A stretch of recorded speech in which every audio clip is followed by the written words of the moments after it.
Yesterday, Innis stood on the steps of City Hall and waved what he said was a picture of his suspect. He issued an ultimatum to the FBI and Atlanta police to arrest the man by 1 p.m. Saturday, or he would make the arrest himself.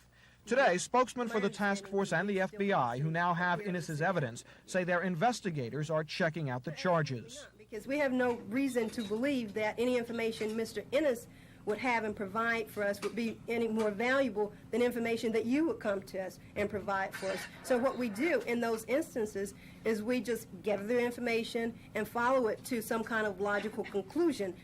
Publicly, that is all investigators will say. But privately, officials admit they are not overly impressed with Innis's information.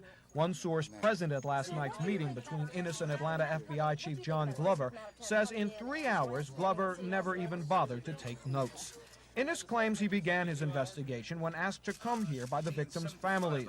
But in a statement prepared today by the Committee to Stop Children's Murders, the mothers of the victims flat out deny any connection with CORE.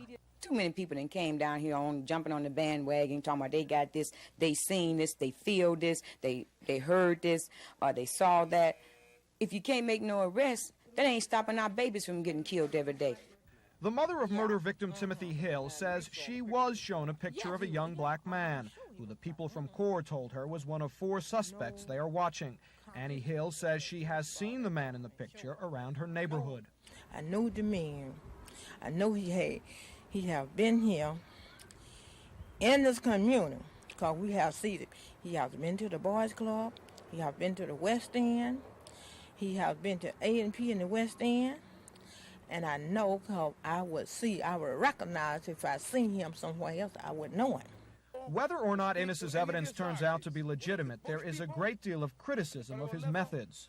To hold a press conference and say, I have information, indicates that he is more concerned about the public relations that he's getting out of that than in solving the crime itself.